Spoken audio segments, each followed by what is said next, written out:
The Voice 17104.com. Welcome, my brothers and sisters, to the Richard James Show on 17104, The Voice.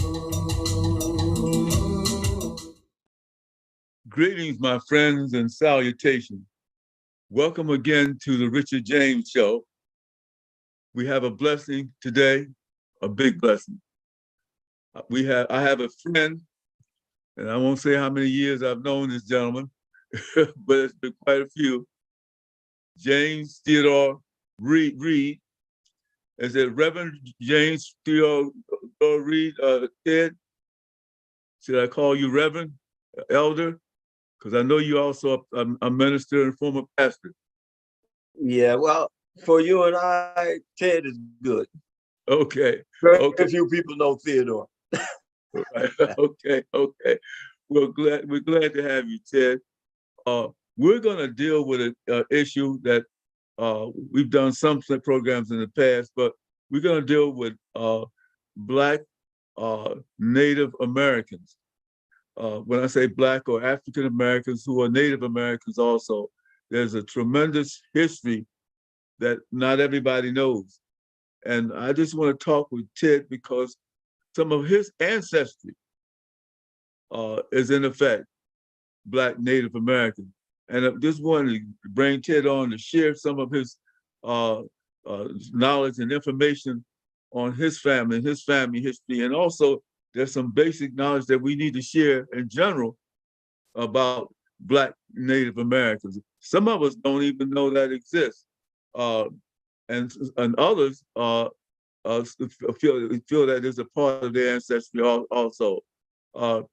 Ted, tell us a little bit about your history, sir, and the history of your family. But tell us something about you personally and some of the things, because you've done some really amazing things over the years, and it's amazing accomplishments.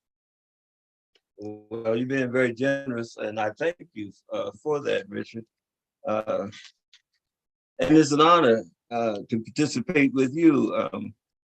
Actually, our families have known each other longer than we remember, meaning we don't remember when we met. That's how long we've known each other. I don't remember. I've known you and your brothers, your parents, as long as I can remember. And it goes back at least to Lamokan Village. I can remember when you were living in the village. That's a few years ago. It's been a while, absolutely. Personally, I am the child of Arzie and Nanny Reed. Yeah.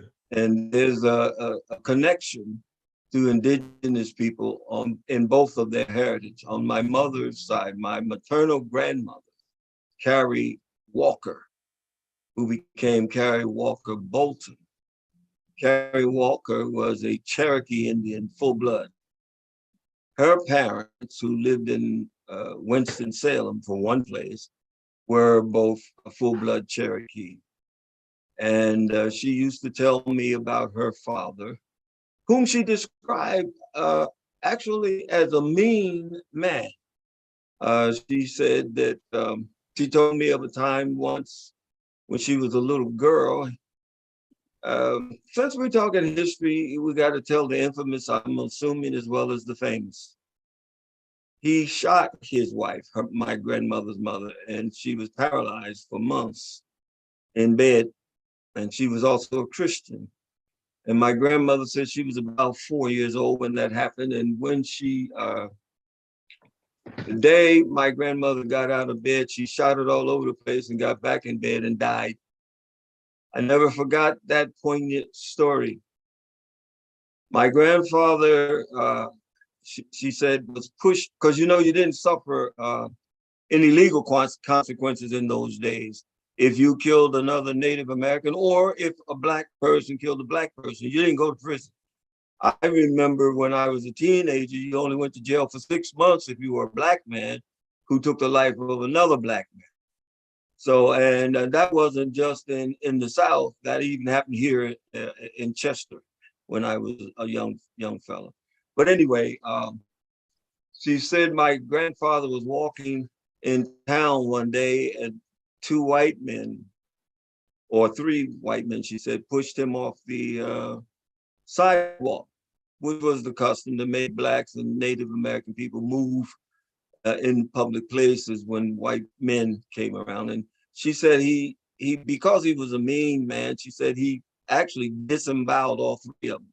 So he had to run. That gets to what happened to her. He had to run for his life. He had to leave his children. My grandmother had a brother that was older than her, not much, but a little. So her father left when she was 4 years old and came back to try and get his children when she was 7. But that was interrupted and it never happened. And she never saw him again. And the brother did leave with the father, but she didn't see him until she was almost 80 years old. She went to Chicago and saw her brother. So that's one connection there. And we'll talk a little bit later, about some things that involve indigenous people of the South and how it impacted African Americans. Now, I discovered later on in life, now you knew my father. Oh, yes. But you nor I, at those times when we were growing up, knew that my father, William R.Z. Reed, was born and raised on an Indian reservation. Right.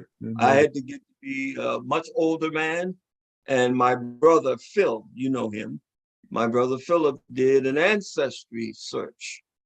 And so he informed me and sent me some documents, which I have, that our father had been born, in fact, on an Indian reservation and raised on that Indian reservation.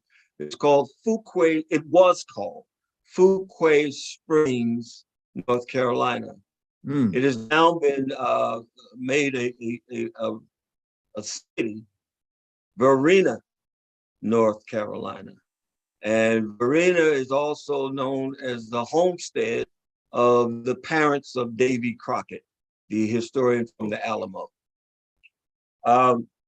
My father's father and his mother, whom I knew, my grandma Minnie, I knew. I didn't know my father's father. Apparently he died before I was born. But his name was Thomas U. Silver Reed. And we always call my grandmother Grandma Minnie. Well, Grandma Minnie on my father's side was a Multnomah Indian or an indigenous person. They lived on the borders of New York, Ohio, Michigan, Minnesota, both sides where there was no Canada or US in their ancient land, but their ancient land bordered both nations.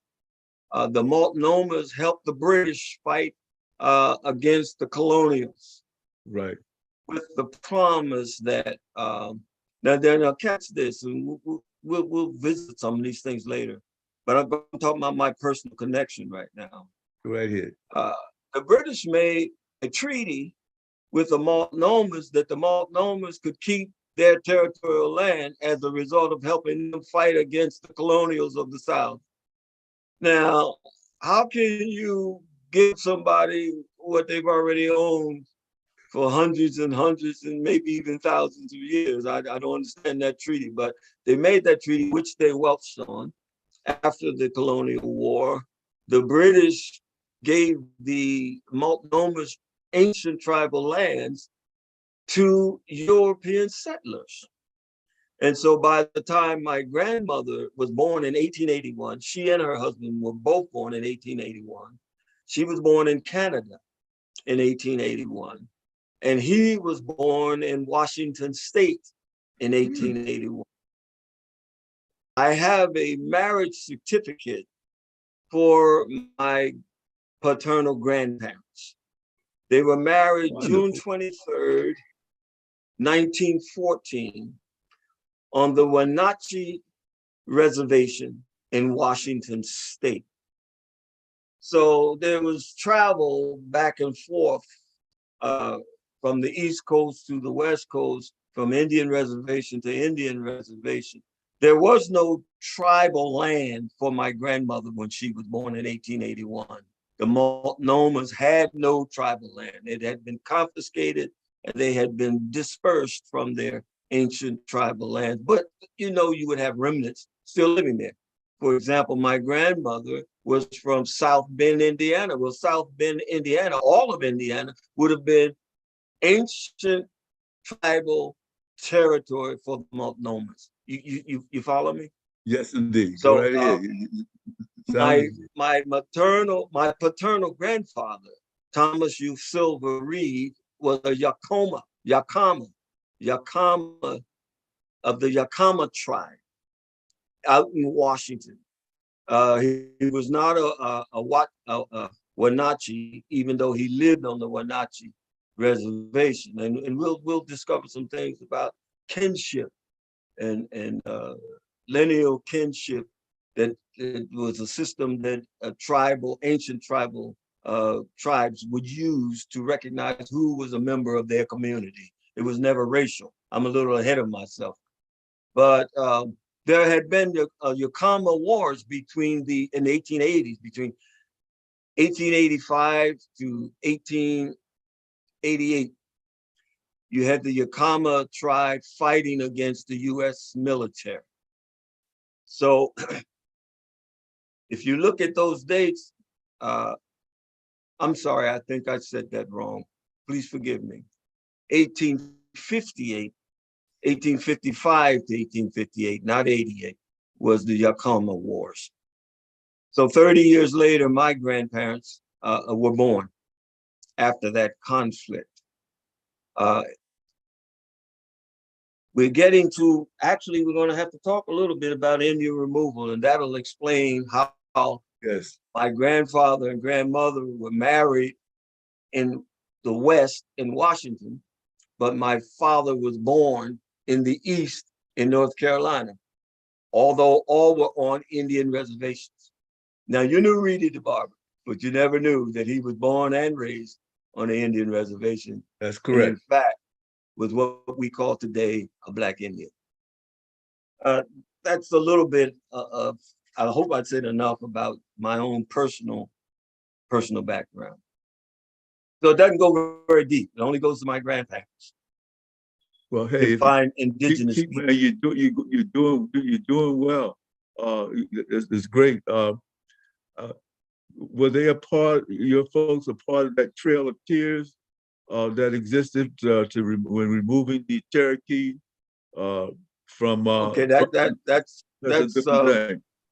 many years later. That's in the 1880s. I believe 1834 would be the era around that time that the Trail of Tears had happened. But anyway, let's talk about that then. The Indian removal policy, because all of that was Yes. a result of a policy that had already been in place before the Revolutionary War. The colonies practiced. And then when this nation became duly formed and organized as the United States, that policy continued. In fact, the Indian removal policy was greatly touted, and it's an irony. It was greatly touted by Thomas Jefferson, who wrote romantically about the indigenous people. It's almost like he was infatuated with it. But when it came to political rule and political governance and policies, he was one of their greatest enemies. It was Thomas Jefferson who touted the Indian removal policy from the colonial days. He urged Congress when he became president as early as 1801 to engage in a policy that says the indigenous people must assimilate or we will exterminate. It was literally that diabolical. Either you assimilate or we will exterminate you. And they began actually to do both simultaneously. And by the time it was 1834, it was literally congressional law.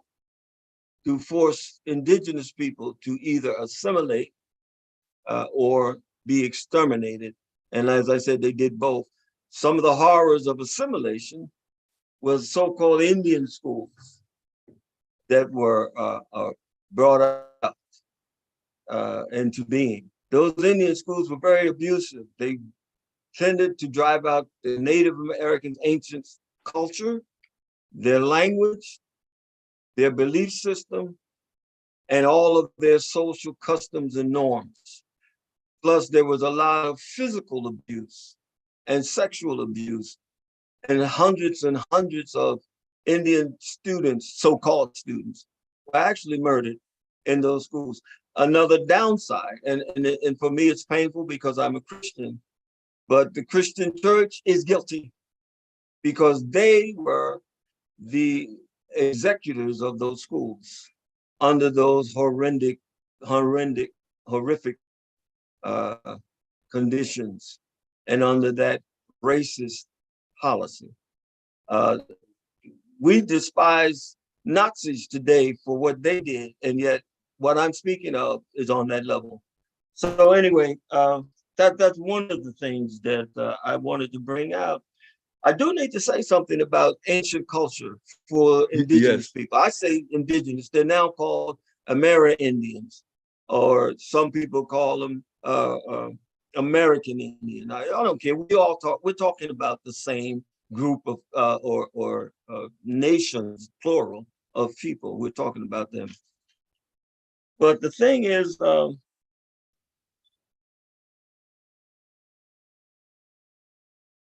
something came about once the Bureau of Indian Affairs was established. And that was in March the 11th, 1824. Okay. Ancient people never identified who was part of their tribal community based on race. It was always based on what we call lineal kinship, meaning your participation in the tribal community, your protection of it. You're keeping their customs and their mores, even their religion or religions, since they had plurals.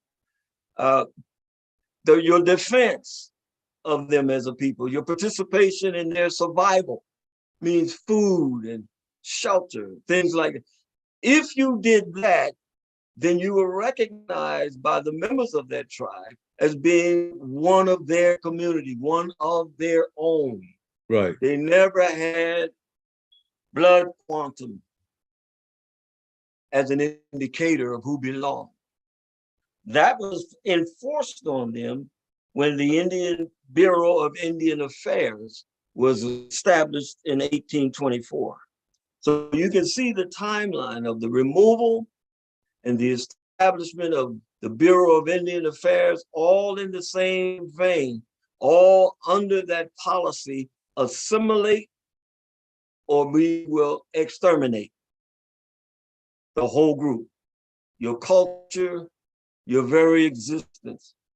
If you don't become part of white society and all of our customs and everything, then we will exterminate you.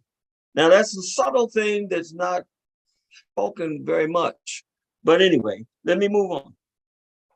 The racial quantum theory is what the Bureau of Indian Affairs used to determine when they finally decided to do reparations towards some of the Indians, native people. They had to come up with a system of how they were going to recognize which groups qualify for the economic, educational, and health benefits, plus land. But you need to keep something in mind. That system brought about what we call reservations. Whenever you think reservations, Rich, and our audience, you need to understand reservations represent the actual breaking of hundreds of treaties with multiple groups of indigenous people. Yes. Reservations were the former colonialist, now US government's way of stealing ancient tribal lands, literally taking it, not paying for it, but taking it. And few people think of that today when we speak of reservations. There are more than 200 treaties made, way more, and more than 200 treaties broken. Some Yes. broken as soon as they were made. The ink was not dry on the paper when the treaty was broken. Again, I liken making a treaty uh, when you're the aggressor and you're the offender with people for their tribal land as the fox being made the president and director of the hen house. I hear you. When Good analogy. when do you ask, for example, when do you ask the fox how many groups of hens that he has abused and murdered and displaced illegally? Or do you ask the hens how many? Now, let me give you an example. Today, federally, 574 groups of indigenous people are recognized in the United States officially. Yet, in truth, there were a little less than 4,000 tribal groups of indigenous people in North America. And I'm not talking about Canada and Alaska. I'm just talking about what we call the United States. So 574 out of almost 4,000 is nowhere near what you could even think of as justice or even sub-justice. So these are some of the things we're dealing with. Not all of that 574 are receiving what's popular today and popularly thought of as financial reparation. Yes. Actually, among the, well, here's an example. I need to say one thing before I move on to that. I need to clarify something. The Bureau of Indian Affairs came up with the idea of quantum blood. Some of the councils are still today, the Native American councils are still today wrestling with that, even though they are forced and some even accepted it as a standard of identifying who's a part of their community. Actually, the way quantum blood works, it's a halving system. So if you have two 100% indigenous parents, then you're 100%. If any one of them is less than 100%, then you take the half of that, and that represents the percent of the descendant. So what happens is, if you did that mathematically, by the third or fourth generation, you don't have anyone recognized as a member of that original group. So then reparations are no longer due them. And a case in point. In 1825, there were the Osage tribe. They lived in Missouri, Oklahoma, Arkansas, and Mississippi. And when Indian removal reached them, they were placed on reservation in Missouri. And then a professor came up with this idea, and never before was it ever heard of half-breed or mixed race. That was not known among the indigenous people of America. That was created by their oppressors. That was a term used to define whether or not we will allow what was called half-breed Osage indigenous people to remain on the reservation, not even their ancient land, because the reservation meant they were moved from their ancient land, unwillingly moved. So that the reservation was taken from them on the basis that they were half-breed and mixed race, and therefore no longer Osage. That's how, where my father was born and raised, came to be known as the city of Barreno, and no longer Fuquay Springs Reservation, because my father is kinship, lineal kinship to the Yakima, but he's African American also. So then he disqualifies. They disqualified the whole tribe and so they lost the reservation. You see my point? Yes. So that's happened many times, over and over and over and over and over. Even today, Native Americans, the few tribes that are receiving financial reparations, and I might add, most of the tribes rejected financial reparations because their point is our ancient homeland, which you stole from us, is not for sale. So we will not accept money. Actually, the first money was given right after in 1946, right after the Second World War, and it was like $1.3 billion, amounted to $1,000 per tribal member in that particular group. Reservations, Indian constitutions are not uniform. They have different rules. Some are solely under the auspices of the Bureau of Indian Affairs. Others were allowed to make their own constitution, but even they accepted the quantum blood. A few said, no, we won't just accept quantum blood identification of our community. We will do lineage, kinship, and quantum blood. But still, the ones who received financial reparations, if they acknowledge more people as members of their tribe, then their individual benefit, financial benefit, will shrink. In other words, the larger their base, the less each individual will receive. So now they are motivated to not, the councils are motivated not to recognize people who should be recognized for that simple fact. It's an economic situation. Well, that's why you'll find some resistance from Indian councils to actually acknowledge people that they know are part of their tribe, even African Americans. Now the lineage thing was never adopted by the Indian Bureau, so African Americans were never included.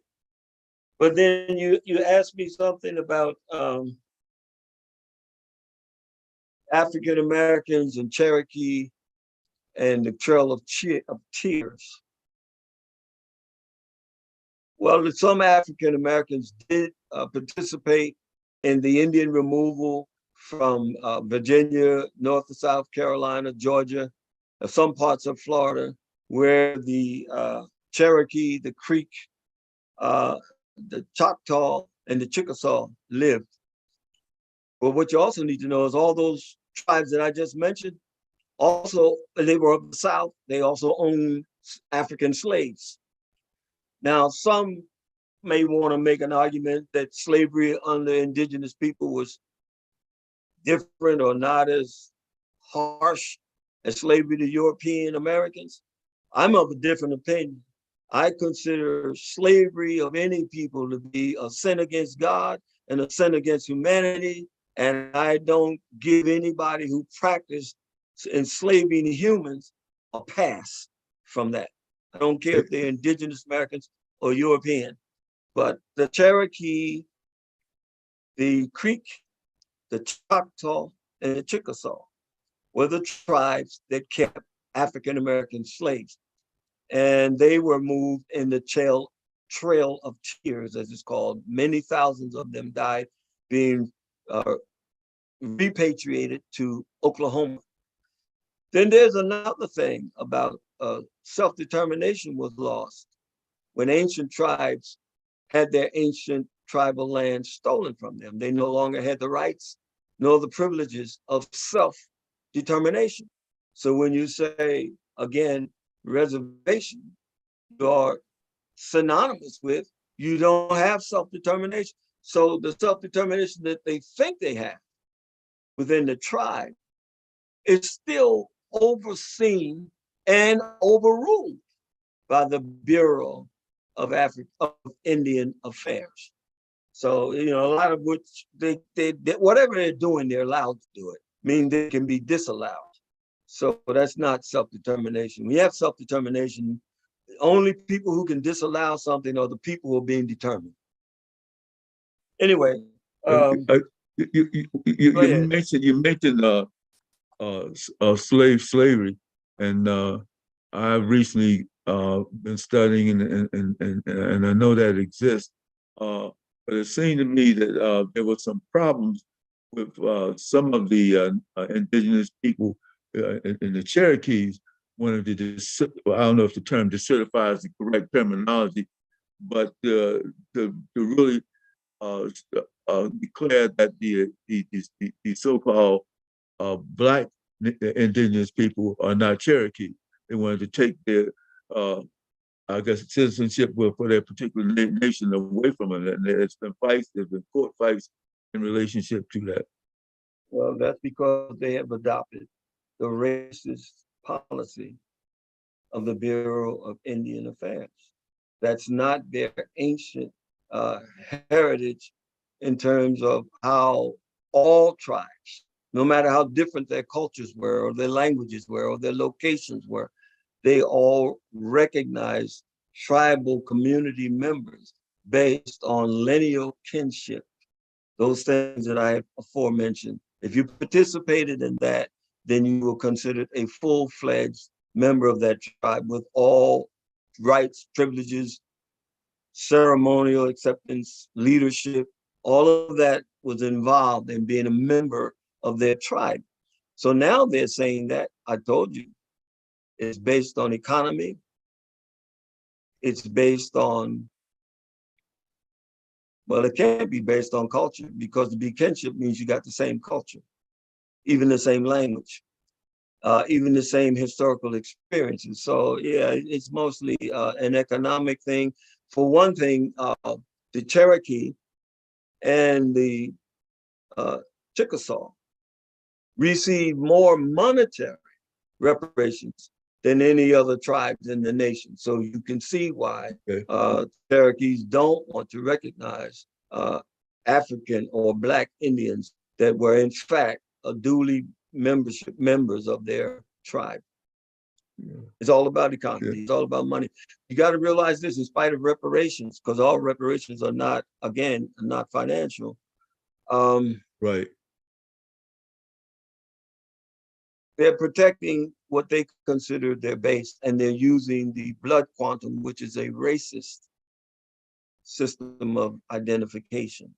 One that they never used of their own, not one that they invented themselves, one that was imposed upon them by racist European Americans through a government.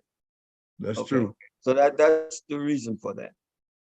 If you increase your base, your benefits shrink. Simple as that. That's just right. The Seminoles in Florida. Yes.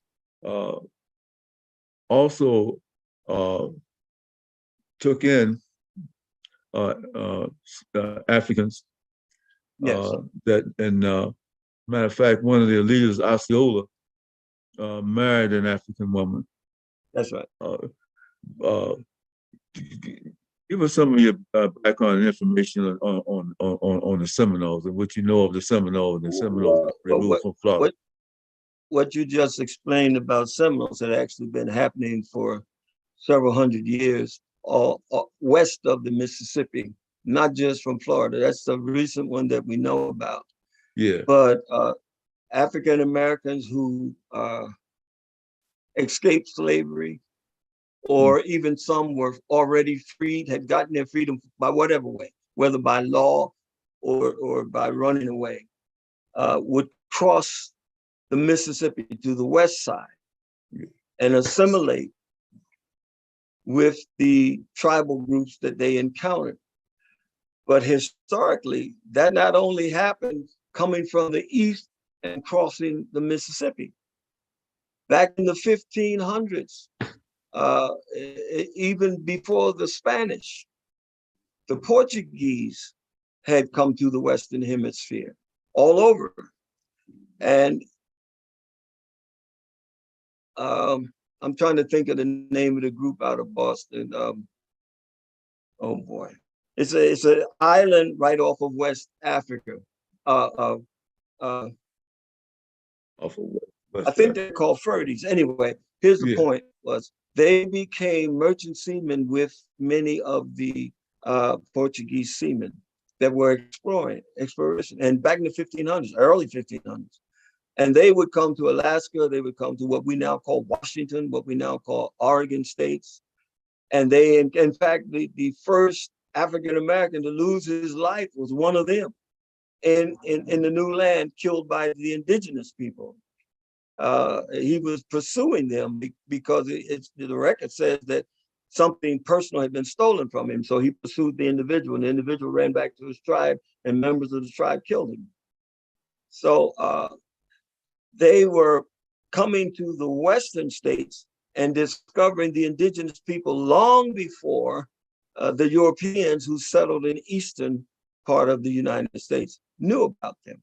So what you had was a burgeoning population of what we call Black Indians who were never enslaved, Right. growing on the West Coast and in a little bit further inland. And then those later years, hundreds of years later, 100 years later, rather, escaping slavery and apartheid, crossing the Mississippi on the West. So you had that presence, that Black presence, even back then. Some of them, people who have referred to historically as Moors, the ones who came in from the West. Okay. But anyway, that just gives you a little bit. So what the Seminoles did was not limited to their history. That they did something that had been going on since before the United States was the United States. As soon as the Black people who got enough mobility, the few, because it was few compared to the numbers, discovered that they could go west, because the United States wasn't west of the Mississippi until the 1880s. They would go, I'm talking about states. Yeah. They had a presence, exploration presence, because of Lewis and Clark in 1805, when they came back from their expedition, were the ones who revealed to the Eastern America that there were multitudes of indigenous people in the West. Oh, yes. Oh, that yes. they had never encountered. I lived in Washington State for 11 years. Yes, I remember. And when you talk about Yakima, I live not far from Yakima. That's what your barber was all your life. Yeah, that's what He you was said. a Yakima. And there was another group called Piala. But it was a interesting situation. They incurred some of the same issues and problems that happened in the East in terms of discrimination and then ill treatment. When I was there, which was many years later, they had this whole movement of casinos. Yes.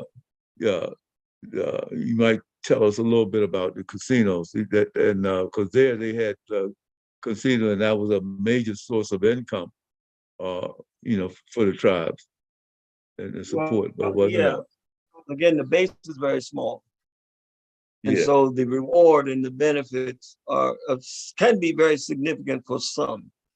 But again, they have a vested interest in keeping the base small. Yeah, and it's not that many. It's not that many that are actually, when you talk casinos, there was even one tribe, they didn't choose casinos. In Nevada, they chose oil wells because oil was on their land, and they brought in Arabs to actually run that for them. And that's 30 years old now. Wasn't that a problem was it in Oklahoma when they had moved them into reservations, and then they discovered oil and other things on the reservation, and then they want to remove them again?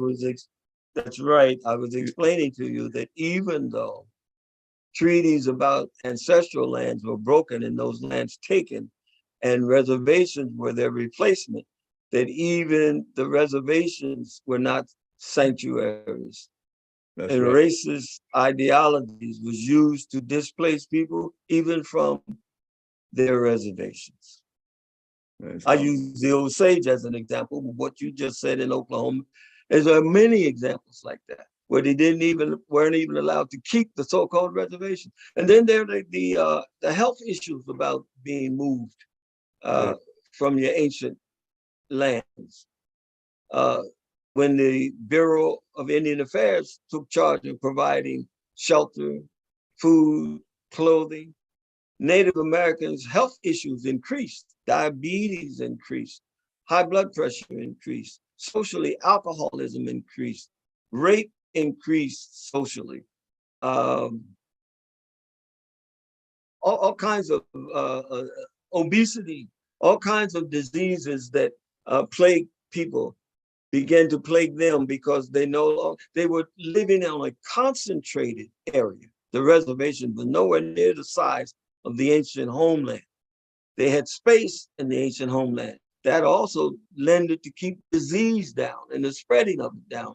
They had better food, better nutrition, so they didn't suffer some of these nutritional maladies, which the reservation brought on them. The other thing was being forced to live closer to European Americans. They Right. became subject to chickenpox and measles, which killed them by the hundreds of thousands because they had no immunity to it. Which, if I can just interject there, that deals with one of the hypocrisies about Indian wars. When European Americans tell some of the story of indigenous people, they say, well, one of the things that killed them was their intertribal wars that reduced, decimated their groups. That's a lie. And I'll explain that in a minute. And then they said, inclement weather. Well, everybody had inclement weather. That's why the tribal lands were so big. So they'd move from one area of the tribal land that was suffering a sparsity in terms of water or crops or animals that they live, and they would follow the animals. In other words, the animals would make a natural migration because of geological factors, and so they would follow them. Well, you don't get to do that on a reservation. And so when it comes to Indian wars, Europeans reference wars between tribes like their own history. Well, European history is imperialistic. One empire trying to displace another empire for the sake of wealth, for the sake of political gain, for the sake of territory, for the sake of gaining land from the other, from whoever they target. But that was never the basis for what is called tribal warfare among indigenous people. First of all, if you look at the weaponry they used, it wasn't even suited for epic warfare. Right. They used it in ambushes. So you would have revenge wars and what is called mourning wars. Revenge wars was limited to if you took some of our property, if you stole captive some of our people, then the tribal council would send a war party. This was a small party out to avenge. And it was almost like what we call eye for eye, tooth for tooth. What their action, the military action, was limited to taking from the offender what they stole, or the equivalent of what they stole. You might not get exactly what they stole, including people. So if they stole 10 of our people, we will take 10 of their people. If they stole 50 of our horses, we're going to take 50 of their, and they would fight. But when a scouting war party went out, they would break up into smaller groups of 4 to 5, almost always less than 10, so that when they encountered, they would ambush their targets.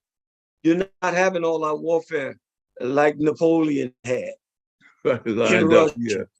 You understand? So you're not having the carnage, you're not having the loss. They also had what they call mourning wars because of their religion.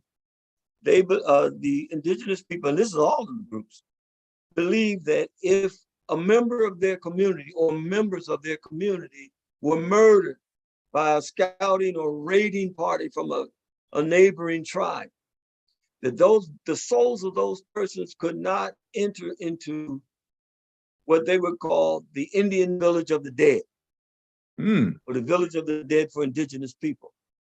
All right, that's similar to the idea of paradise that we Christians hold to. You won't be able to enter into our kind of what we call Yes. paradise Yes. unless your death, your murder is revenged. So that means they are going to kill however many people they can. There's amounts to or even greater than, depending on how the battle came out, those that you killed of us. But once we've satisfied that, they would retreat. There's no longer a reason to fight.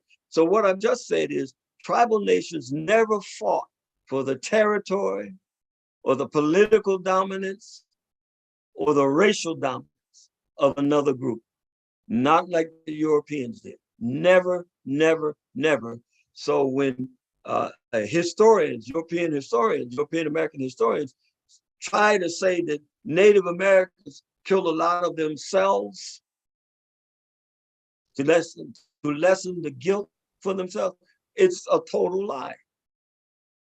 They never did. Wow. Tribes that live hundreds of miles away from each other never encountered each other, let alone have a war. For example, like the Sioux in the West or the Yakima in the West never encountered the Cherokee or the Chickasaw or the Choctaw or the Creek, the Southeast. There's too many miles between them. They never did. So they never had tribal wars like that. And even the ones who were closer didn't engage in tribal wars, but they had perpetual revenge wars because it's a cycle that seems like it'll never end. You revenge what I did to you, so I revenge what you did to me. So they had those perpetual, seem like never ending revenge wars, but they were on a very small scale compared to the massive military campaigns of Europeans. Wow. Wow. Wow. Well, it's wonderful. Wonderful. On another issue, if you don't mind my change it to an extent. What was the status of Native American women in the tribal community? What was their function? What was their, were they merely support for their husband? Historically, it was about survival. Native American women were never, they had duties. They were not required to be a part of hunting parties. They were not required, and I'm not saying that there were never exceptions, because you know how human nature is, somebody's going to be an exception, but it's probably not recorded. But they had a protective a system for the women, that they were not required to be a part of raiding parties, not required to participate in revenge wars or even mourning wars. But socially, there's not a lot of record, either verbal or written, that paints them as second-class citizens like white women were under the colonials and Europeans. All right, that's what I'm asking. That was not a part of their ancient system. They had a value for everybody and everybody's role in the survival of the community. And women's value was very high for what they did. Right. Okay. Their role, their particular role. But it wasn't quite that, they never would have needed a woman's suffrage to vote. Yeah, right. You know what I'm saying? They even participated equally in what I would call atrocities today. The women did, for example, to just demonstrate the point, and I'll leave it alone. In a revenge war, if they captured not just persons from the community, because what they would do was replace those they had lost. But sometimes in that raid, their braves would capture another brave, another warrior. They're not going to treat that warrior like the average Joe citizen that got captured. Because, watch this, the average Joe citizen from that tribe that they captured, be it male or female, doesn't matter, would actually be repatriated in the tribe that captured them. In other words, they went through a period of repatriation. And they would be, at the end of that, accepted as full-fledged members of the tribe they captured them. Have all the rights and freedom, be they male or female. But if you were a warrior, one of a raiding party that they captured, they would keep you for literally a year as a full-fledged member. And then they would kill them. And they would bring them in the big lodge where all the chiefs would meet and all the women would come in there. So that shows you equality. In other words, you wouldn't have no women allowed like you did in American history. You follow me? Right, I follow They you. would participate in the council's judgment on that person and then participate in their murder. I call it an atrocity because for me, that's what it is. But it does illustrate the place of women in the tribe. Such actions was not done without the women. I see. So everyone had their particular role within the community. It's amazing. They participated in meeting out justice. That's what that was, even though it was primitive. It's my understanding that particularly in the Cherokee Nation, that many of the folks that were slaves that were brought in were able to be entered into, I guess, freedom, you call it, and intermarry with other Cherokees. Okay, that's all rights. That's receiving all the rights of a member of their tribe. That's their ancient practice. Yeah. See what I'm saying? Yeah. So they would recognize that person as Cherokee. Right. But that was never a racial recognition. It's a kinship, lineal kinship recognition. Okay. It's not based on the right race. To marry, the right to own land, the right to own property, the right to participate politically. Yeah. That's what that means, to be a full-fledged member. And that's all they had. You were either full-fledged member. Now, slave, that's different. Yeah. Ones who kept slaves and slave system. Slave owns nothing. Slave is owned. To be a slave means you don't own anything. Yeah, absolutely. That's a fact. And have no rights.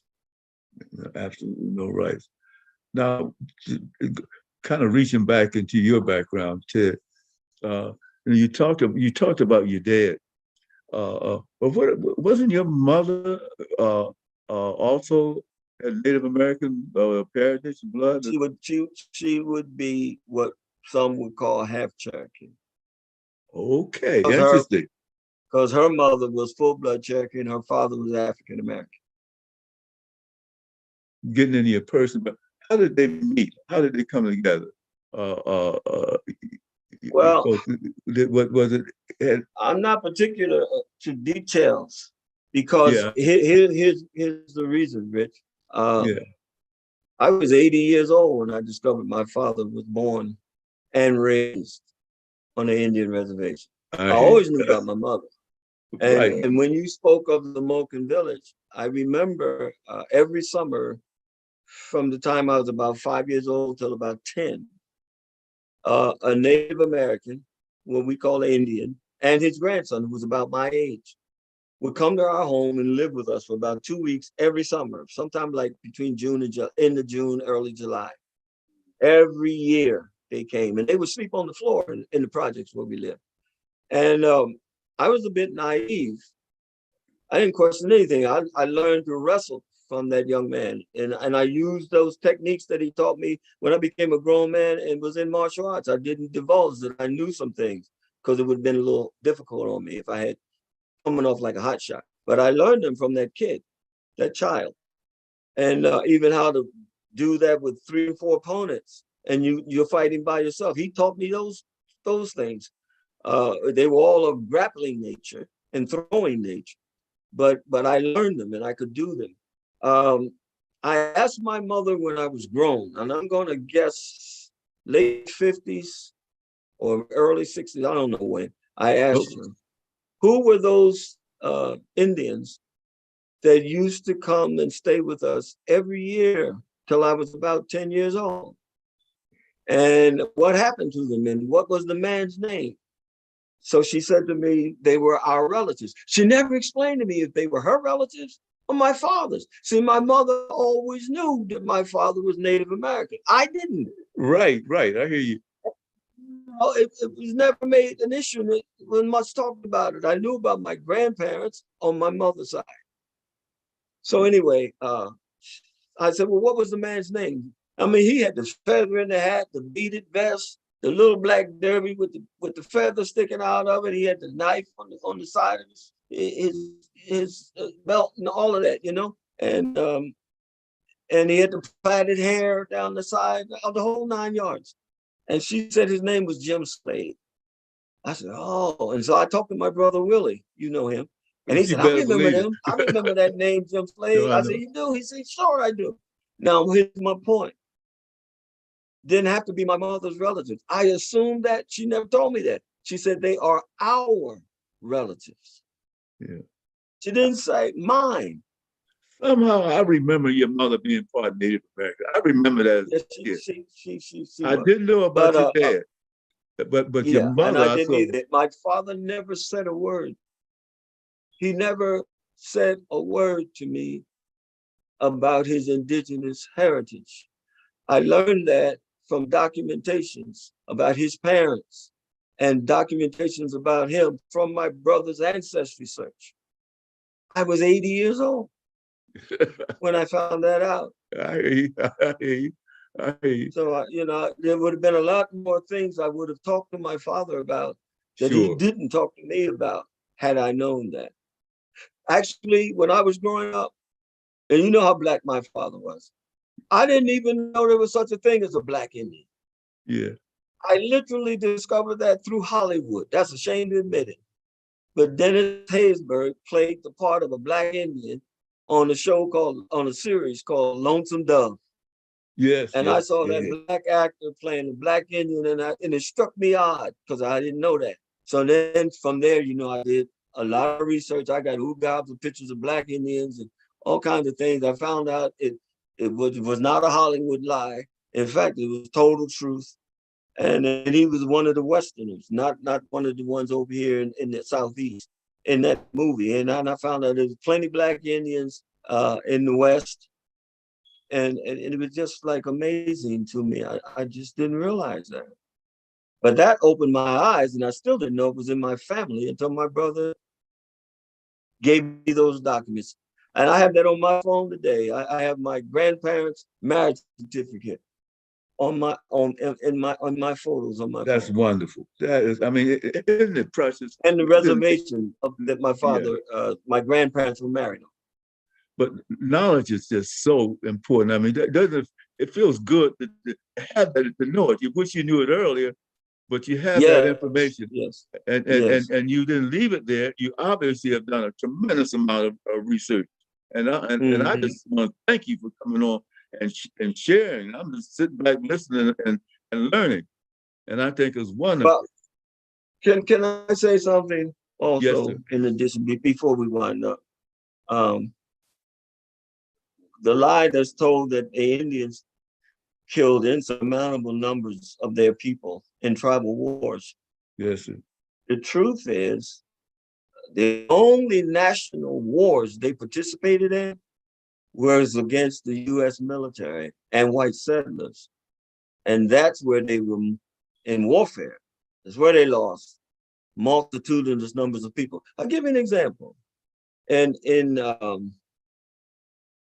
1800, back when this nation was first becoming a nation, there were like about 600,000 indigenous people left in the then United States, the United States of that time. 600,000. Another 270,000 were what we call Black Indians. So 800 some thousand. Today, all over this land, there are 4 to 7 million, meaning it's undetermined. I mean, that's a big disparity, 4 to 7 million. You got 3,000 million you can't prove. It's a guesstimation, not an estimation. So what did I just say? From the 1800s to the 1900s, then in the 1900s, the population started to go back up. And today, all over this nation, there are at least 4 million and possibly more. Watch this. So if you had in 2010, they acknowledge, the tribes will acknowledge 296,000 Black Indians as their tribal members. So then that tells you in 1800, between 1800 and 1900, it's close to 2 million. 2 million Blacks who had escaped slavery and apartheid in America, at least 2 million, and became indigenous because they were also murdered along with all the others. Wow, wow. Yeah, we're down to the end of the program. Yes, sir. And I thank you again. No, I thank you. I mean, this has been truly, truly a blessing. And I mean, just beyond my expectations. I knew it would be good because I know one thing: when you make a presentation, you prepare for it and you ready. And to share this kind of information and be willing to share information about your own family and situation is wonderful. And that's what we're about in this program: sharing information that's important that all people need to know. And you've done that today. You have any closing remarks that you would like to make at the end of the show? Yeah. Well, I think you've given me ample time to say a lot of things that I've not said before, at least in a forum like this. I'm hoping for reparations for African Americans. We're totally different than the situation with the indigenous Americans, even the Black Indians, because they are part African American and some wholly African American.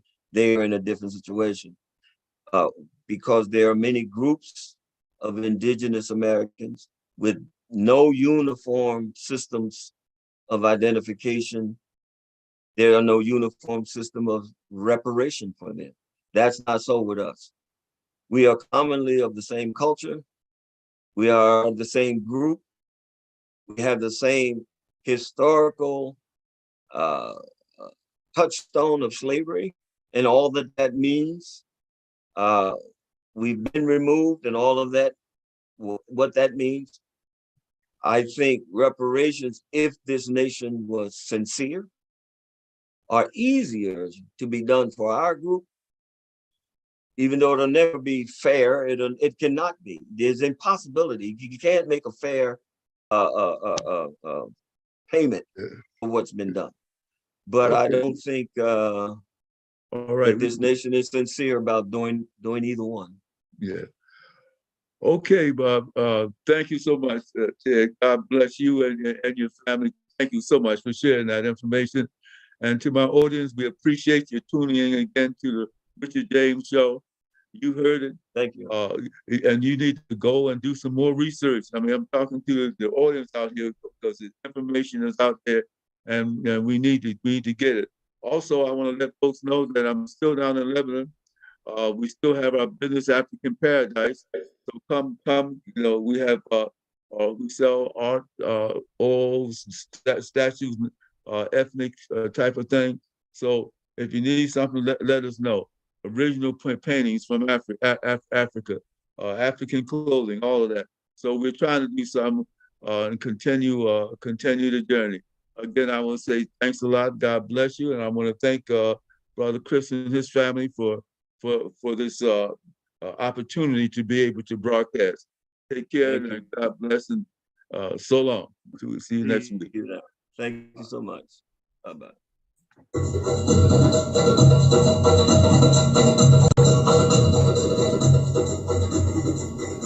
Thank you again for tuning in to the Richard James Show. Our African and our African American programs are set up to educate you on what's going on in this world. We thank you for taking out the time to listen. Let us hear from you sometime also. So this is your neighbor and your friend signing off. Until I see you again next week, and hear from you again next week. So long. God bless.